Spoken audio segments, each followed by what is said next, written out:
Welcome to The Secrets of Success. By following the proven techniques of the guests who appear on this series, you'll learn that even successful people run into detours and failures, and how you can apply their success techniques to change your life. You're now listening to the most unique show on radio, the show dedicated to making you a success. Are you ready for some wild thinking? Let's find out from our guest, Nick Liddell. Nick, thanks for being with us today. It's a pleasure. Thank you for having me. Now, Nick, so our audience knows that's actually the title of your book, correct? Wild Thinking? It is indeed. Okay, Yep. So we're ready for that. We're usually pretty calm and businesslike here, but we're ready to get a little wild. Now, before we start, I should tell our audience, your book is basically a series of questions about ways to think differently at work. And I think that's a great idea. Did you come up with that arrangement for a book?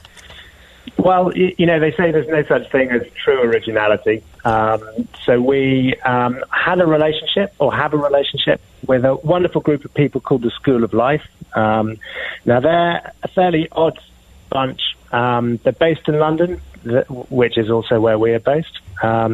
They basically have the idea that you can take philosophy and make it relevant to everyday life. And also to work life. And one of the things that they do is they create these beautiful sets of cards which have questions on them, and they can be all, you know, cover all sorts of topics, from relationships to conversation starters with strangers. And, you know, we had a conversation with them about how it would be really interesting to do an equivalent set of cards, but not for kind of people's personal lives or relationships, but for their work life. And they were really game. We came up with 100 kind of quite punchy, some immature, but all questions are designed to provoke some kind of a response. And we ran a couple of events with them. The events went really well. And we thought, okay, the most natural thing to do now is to take the questions and use them as the basis for writing a book. But because we're not the most interesting people on the planet, we thought we'd get 25 interesting people from some, you know, really, really fascinating and quite varied organizations, you know, organizations like the Gap. Well, I think you're very interesting, and I think our audience will too as we go through your book. But I just had one personal question. The School of Life, is that an actual school, or is it like a think tank, or is it just a bunch of brilliant, very smart people from different disciplines? Yeah, it's a group of literally philosophers who run effectively self-help groups and seminars, but based on the teachings of, you know, or the accumulated wisdom of thousands of years of philosophy. Now, we told our audience the book is a series of questions, and I'm going to start off with your first one here that you pose. Which person at work is most effective at sabotaging? Sabotaging is the key word there. Your brand. What kind of answers? That really makes you open your eyes wide and start thinking. What kind of answers do you get to that? Well, I have to say that's probably, I think we put that in the book because it's probably the question that makes people shift around most uncomfortably. Well, it worked. It worked with me. And of course, the only real answer is it's got to be you. It's got to be the reader, because no one's ever going to be rude enough, or certainly not in the UK, is ever going to be rude enough to point the finger at someone else that they work with. And really that sets the tone for the whole book. It's about introspection. It's about getting people to think as much about themselves as the organizations that they work in and the teams they work in. You know, to think more deeply about how they approach work, how they think about it. And it covers all sorts of different areas. And I'd say if you're not the kind of person who's comfortable asking yourself difficult questions, then you're probably going to squirm quite a lot reading the book. But in a way, it's good when you have to squirm, because it means you're getting out of your comfort zone. I say you, but it's we and me and us. And if we want to improve, that's the place where we improve, by getting out of that comfort zone. And I want you to know I got that first question right, because you said you, and I put it down with a question mark. I said, could it be me? So you did, you know, it worked, at least in terms of me reading your book, and I think it'll work for other people as they're going through it. Now, another question you pose is, what is your brand's nemesis? Now, first of all, I think you'd have to clarify what you mean by that. And what answers come out to that? How do people respond to it? A nemesis is, in kind of common talk, it's a bitter rival. Okay. And we're really familiar with all sorts of bitter rivalries. You've got Coke and Pepsi, Apple, Microsoft.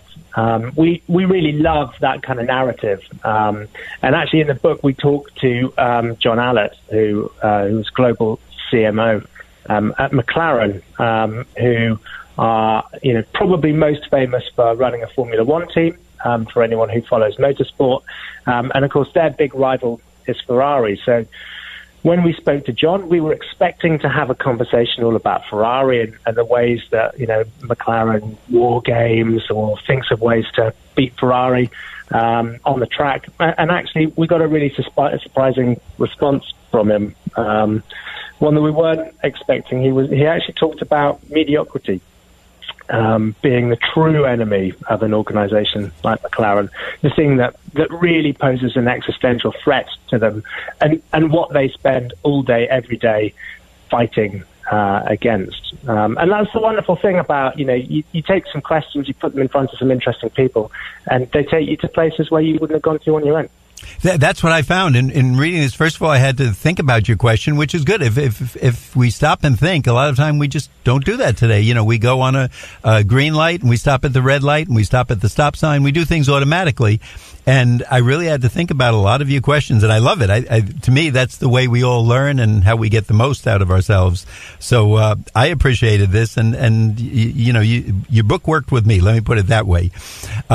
Nick, before we go any further, I'd like to remind our audience that you're listening to The Secrets of Success on the voice of Nassau Community College, 90.3 WHPC. I'm your host, Bill Horan, and today I'm talking to Nick Liddell. His name is spelled Liddell. He's the author of the book Wild Thinking. And Nick, could you tell us where we can get the book? And is there a website where we can read more of these crazy questions? Yeah, absolutely. Well, you can get the book on Amazon or any truly quality bookseller.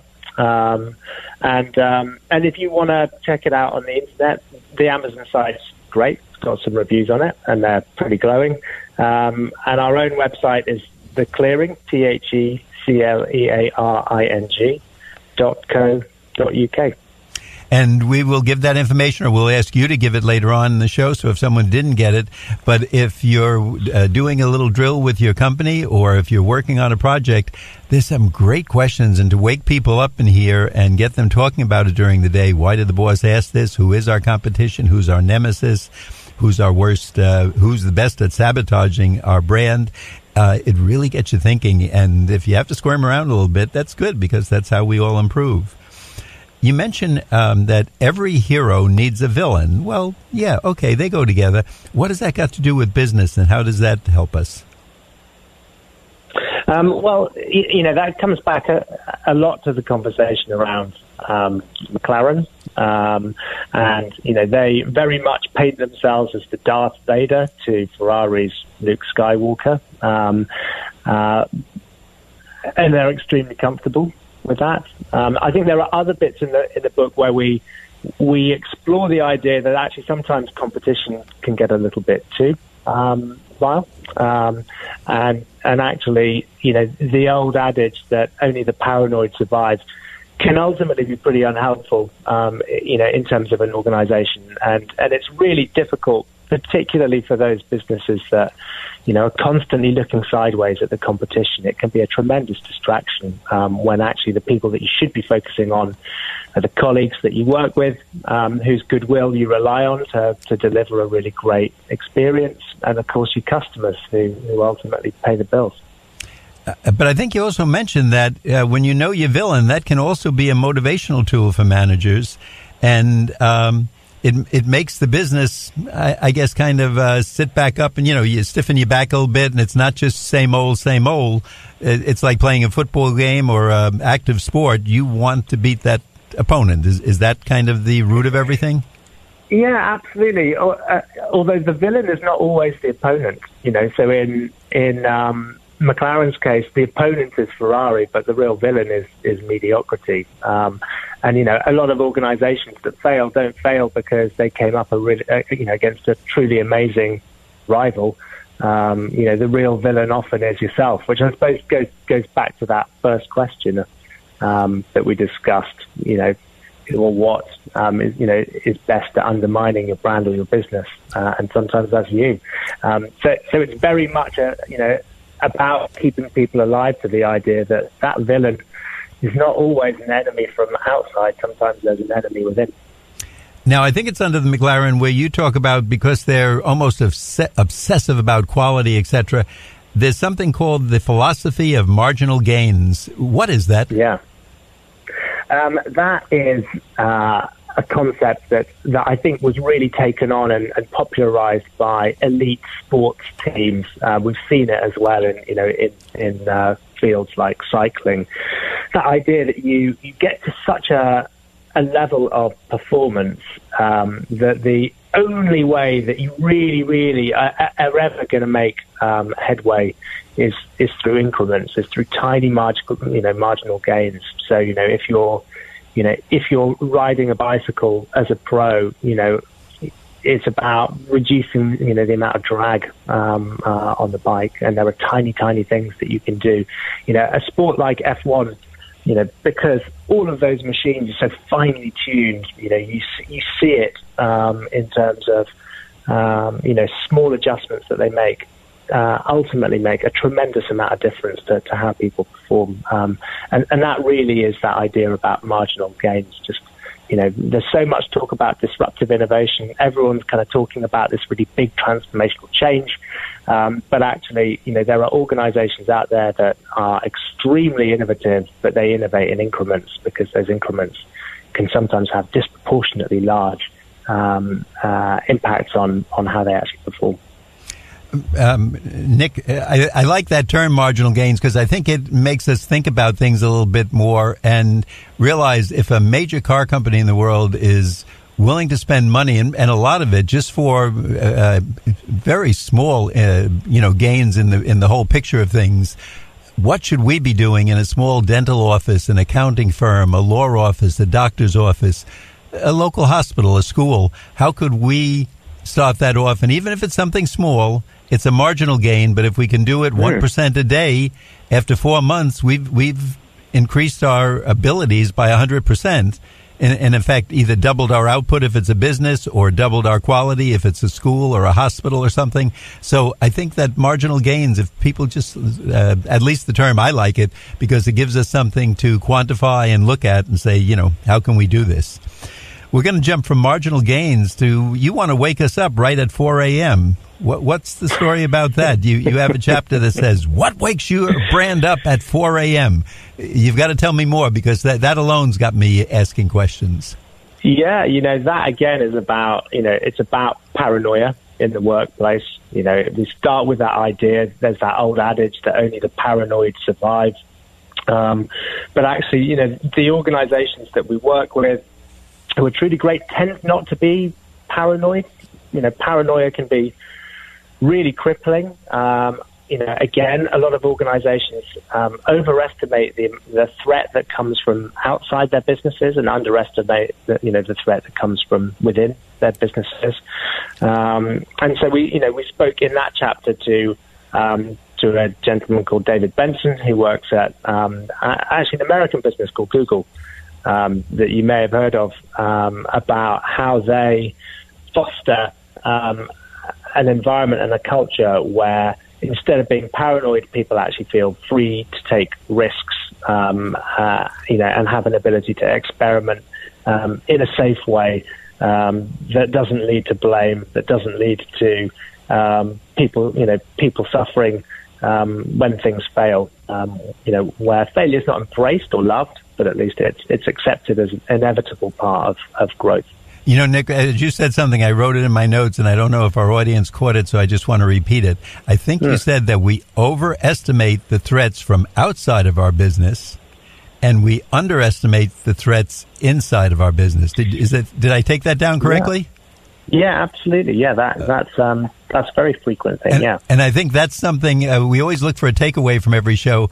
Any business, maybe you're looking at your competitors, and maybe your biggest problem is inside people who aren't doing what they should do, following the rules, going by the book, et cetera, et cetera. So maybe look closer to home because you're hearing the expert Nick Liddell talk about it today.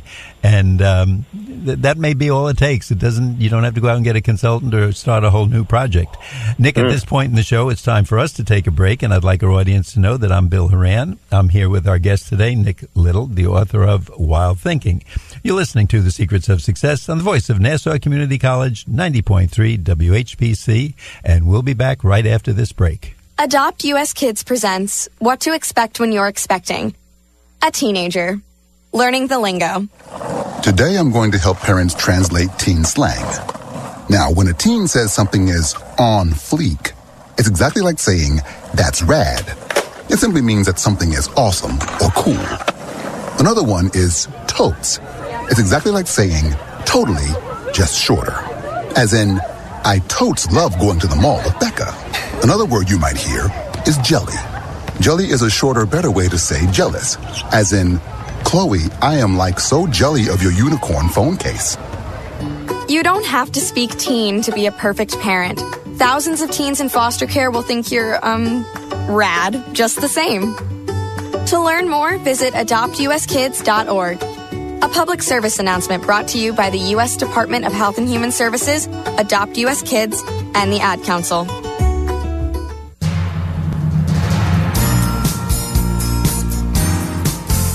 Welcome back. You're listening to The Secrets of Success on the voice of Nassau Community College, 90.3 WHPC. I'm Bill Horan, your host, and today I'm talking to Nick Liddell, one of the authors of Wild Thinking.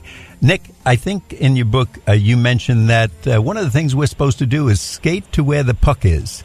In fact, skate to where the puck is going, not where it is. What does that mean, and how does that apply to business? Yeah, that's obviously, it's stolen from ice hockey. But the issue that we see with a lot of organizations, particularly when they're innovating, is they tend to innovate in response to what's going on today and what they see going on around them. And, we had a really interesting conversation with David Benson at Google about the way that they innovate.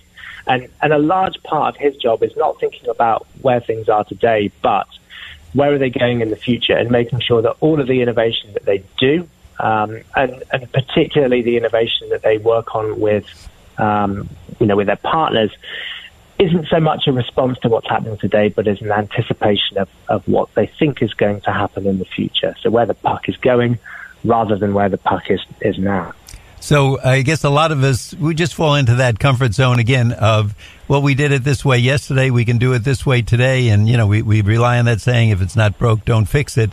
But we really better, especially in today's world, because I think you mentioned how fast things are going and they're changing so much faster than we've ever experienced it. We better know where that puck is going to wind up and be there to meet it. Otherwise, we're not going to be around and our business will be kind of down the tubes. Is that it? Yeah. Absolutely. Now, Nick, something else, I guess this is one of those lifelong questions. You bring up the comparison of what would you choose between having a great culture or a brilliant strategy? Who wins? How did that answer come out? I'm fascinated by that because I asked myself that. Would I go with culture? Would I go with strategy? When you ask the real big shots of the business world, which do they choose? Well, the adage is that culture eats strategy for breakfast. So you're meant to revert to culture being the more powerful of the two. But not everyone thinks that way. And actually, when we take a look at interesting examples of organizations that are really good at creating strategy, they don't do that in a purely top-down manner. They actually engage their organizations in doing it. And so culture and strategy actually work together rather than kind of becoming an either-or, as the question suggests. And as that comment about culture eating strategy for breakfast suggests. In fact, it's really culture that serves strategy up for breakfast. Now, Nick, asking you as an expert on this field, as you put this book together and you started thinking about these questions, did any one of them or a combination of them change a view that you had of the world? And is there something you do differently now than you might have before you had written the book or did the research or worked on these questions? Yeah, I mean, do you know, pretty much every question that we asked, I had in my head an idea of where it was going to go. And then obviously we sat down with all of these really wonderful people from all of these, you know, quite varied organizations, and they inevitably and fairly invariably took us to a completely different place to where we were going. So, you know, we had, for example, a really, really interesting conversation with Nick Morris at Dropbox, you know, and he was talking about enlightened ways of working. And, you know, when he introduces someone new to his team, or he has a new organizational partner that he works with, they fill out forms on each other. He provides them with a form that asks them about all the sorts of things that annoy them or delight them about the people that they work with in ways of working. They get down to some fairly nitty-gritty there, and he shows them what his form looks like too. And it sounds, on the one hand, like a completely bizarre way for someone to introduce themselves or to begin a relationship, effectively to give someone a questionnaire. But actually, it gets over quite a lot of the issues that we have when we're relationship building, because there are often so many small things that really annoy the hell out of people that other people will do without thinking. You know, some people are absolute sticklers for turning up on time, if not early, for meetings. If you don't know about that, you know, then culturally, you know, some organizations are much more lax about it. And knowing those sorts of tiny details can really stop you annoying the hell out of someone who you're trying to make a really good impression on. I'll tell you, this book alone would I think, make a person who's in the business world the most interesting person at any cocktail meeting, or if they're standing around waiting at a seminar or talking to someone, just throwing out some of these questions. It would probably be the most repeated. If it was something on Facebook or on the internet, it would get hundreds of thousands of hits, because your questions are interesting. They make people think, and that's exactly what you wanted to do. Nick, at this point, would like to once again remind our listeners that you're listening to The Secrets of Success on the voice of Nassau Community College, 90.3 WHPC. I'm Bill Horan, your host, but the main person we're talking to today is Nick Liddell, spelled Liddell. He's the author of the book Wild Thinking. And Nick, could you tell us where we can get the book and the website where we can learn more? Absolutely. Well, it's available on Amazon and in bookstores, at least the really, really good ones. If you want to go on the internet and find out more about it, there are some reviews on Amazon that we promise we haven't written ourselves. And our own website is theclearing.co.uk. That's theclearing.co.uk.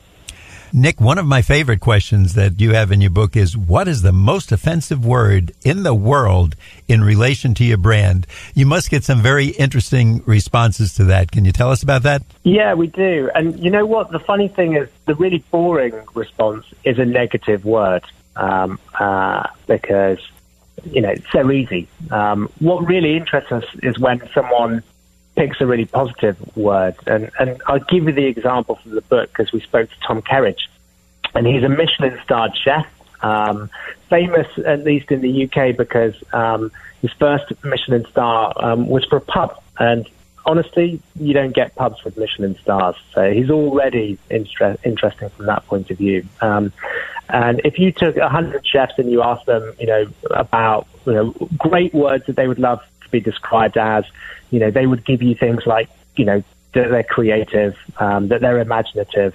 And he's really interesting because those are the words that would really offend him if you called him those words. You know, he, on his own, describes his food as lazy and unimaginative. And he's one of the great chefs, you know, and he's saying he's lazy and unimaginative. He's an amazing chef. Wow. He's an amazing chef. But the thing that makes him amazing, and really that question gets to the heart of what's amazing about him, is, if he wasn't chefing, he'd be a builder or something like that. He'd have a trade, and he approaches chefing like a trade. So, there's an honesty to it. There's a simplicity to it. And that's what people really respond to. Obviously, you can be a really amazing builder, and just like that, he's a really amazing chef.